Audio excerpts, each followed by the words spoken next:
రాచరికం పేరుతో మీరు చరిత్రను తొక్కేయాలనుకుంటున్నారు. అదే భారతదేశం విషయానికి వస్తే అశోక చక్ర కూడా మరి అశోకుడు రాచరికం పాలన నుంచే వచ్చింది కదండి. మేము ఎవరిని తొక్కేయాలని ఆలోచన చేయట్లేదు, ఎవరిని అవమానించాలని కోరుకోవట్లేదు. మేము ప్రజాస్వామ్యాన్ని మాత్రం గౌరవించాలని కోరుకుంటున్నాం అంతే. భావి భారత ప్రజలకి మరి ఎలా తెలుస్తుంది చరిత్ర గురించి మీరు తీసేస్తే? చరిత్ర పాఠాలకను ప్రజాస్వామ్యయుతంగా ఏర్పడినటువంటి ప్రభుత్వాల చిహ్నాలకి చాలా రకరకాలైనటువంటి వ్యత్యాసం ఉందమ్మా. చరిత్రని అట్లాగే ఉంచుతాం. చరిత్ర ప్రజలు కన్ఫ్యూజ్ అవుతారు కదా సార్, మీరు అన్ని తీసేస్తే ఒక బీఆర్ఎస్ వస్తుంది 10 years పెడుతుంది, మీరు వస్తే తీసేస్తారు, మళ్ళీ వాళ్ళు వస్తే మళ్ళీ తీసేస్తే ఎలా sir? It is a continuous process. Democracy change అవుతుంది అని చెప్తూనే ఉన్నారు. నేను అదే చెప్తున్నామ్మా. మీకు ప్రపంచవ్యాప్తంగా పోకుండా చూస్తే ఎక్కడెక్కడ అంటే ఒకప్పుడు రాచరిక వ్యవస్థలో ఉన్నటువంటి వాల్యూస్ డెమోక్రసీలో ఉండవు. డెమోక్రసీలో ఉన్నటువంటి వాల్యూస్ ఇంతకంటే బెటర్ ఫామ్ ఆఫ్ గవర్నమెంట్ వచ్చిందనుకో, యూ నెవర్ నో దట్. ఆ వాల్యూస్కి అనుగుణంగా వాళ్ళు చిహ్నాలు తయారు చేసుకుంటారు. కానీ ఆ చిహ్నాలు మేమందరం నమ్మేది ఏంటంటే రాజు ఎవరైనా సరే రాజే. రాచరిక వ్యవస్థ కంటే ప్రజాస్వామ్య వ్యవస్థ ప్రతి పౌరుడికి తన ఓటు ద్వారా తన ప్రభుత్వం కావాలని కోరుకోవాలి తప్ప ఏం అవసరం లేదు. రాజుని తీసుకొచ్చి కూర్చోబెట్టండి, ఆ రాజుది బ్రహ్మాండంగా నడిచింది, అటువంటి రాజును కూర్చోబెడదాం అనే దానికి వాటన్నిటిని చారిత్రక కట్టడాలుగా కాపాడుకోవడం ఎందుకు కూల్ చేస్తారా? చారిత్రక కట్టడాలని కాపాడుకోవటం వేరు, నీ డెమోక్రటిక్ స్పిరిట్ని చూపించడం వేరు. You are trying to expose your democratic spirit. Telangana ప్రజలంతా కూడా భావస్వేచ్ఛని అట్లాగే ప్రజాస్వామ్య స్ఫూర్తిని ఎక్కువ కోరుకునేటువంటి వాళ్ళు. రాజుల్ని, రాజరిక వ్యవస్థల్ని, దొరల్ని వ్యతిరేకించి నిలబడి పోరాటం చేసి మాకు స్వతంత్రం కావాలా, భావస్వేచ్ఛ కావాలని కోరుకున్నటువంటి వాళ్ళు. మరి దీన్ని మసిపూసి మారడికాయ చేసి కొద్దిమంది రాంగ్ డైరెక్షన్. జాతీయ జెండాను ఎర్రకోటపైన ఎగరేయడం ఎందుకు అమ్మా? జాతీయ జెండాను ఎర్రకోటపైన ఎగరేయడం ఎందుకు? ఇక్కడ మనం వీఆర్ టాకింగ్ అబౌట్ తెలంగాణ. అంటే అవి రాచరిక ఆనవాళ్ళు మనకు వద్దు అని అనుకుంటున్నప్పుడు సాధ్యమైనంత వరకు లేకుండా ఉంటేనే మంచిది అనేది నా అభిప్రాయం. సార్, నిన్న జరిగిన సమీక్షా సమావేశంలో తెలంగాణని వ్యతిరేకించిన సిపిఎంని అలాగే ఎంఐఎంని ఎందుకు పిలిచారు? ఒక్కసారి వ్యవస్థ ఒక రాష్ట్రం ఏర్పడిన తర్వాత రాష్ట్రంలో ఉన్నటువంటి భాగస్తులందరినీ పిలుస్తాం. That is what the spirit of the democracy.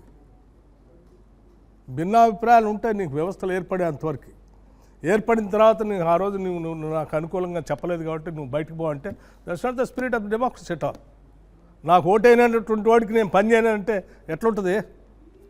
MLA is MLA for the entire constituency. నాకు ఓటేసినా అయిపోయినా.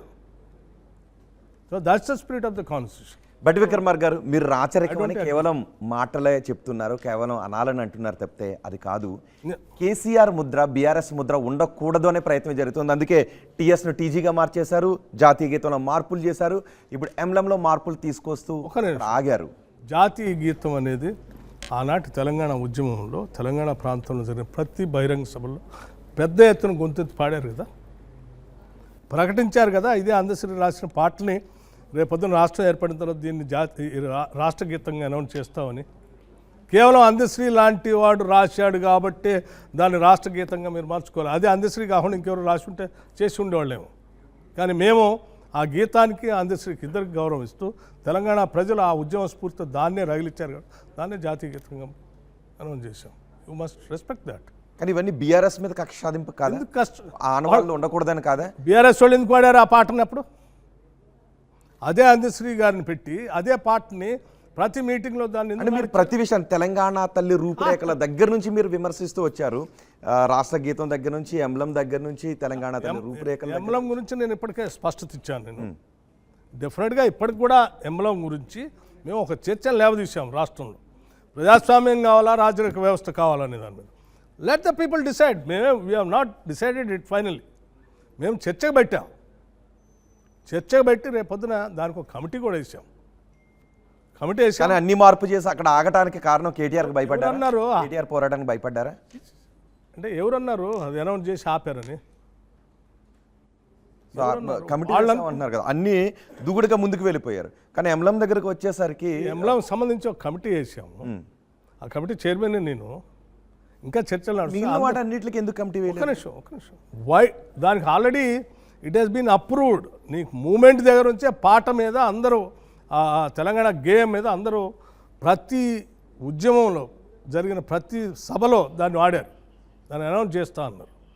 అది మేము అనౌన్స్ చేసాం. ఈ ఎంబ్లంకి సంబంధించి డెఫినెట్గా చాలామంది చరిత్రకారుల్ని, ఈ తెలంగాణకు సంబంధించినటువంటి ఇంకా స్టేక్ హోల్డర్స్ని అందరి అభిప్రాయాలను కూడా తీసుకుంటున్నాం. ఇంకా తీసుకొని డెఫినెట్గా ఆ డెమోక్రటిక్ స్పిరిట్తోనే చేస్తాం. కానీ మారిస్తే ఊరుకోము అని బీఆర్ఎస్ నాయకులు అంటున్నారు, కేటీఆర్ అంటున్నారు.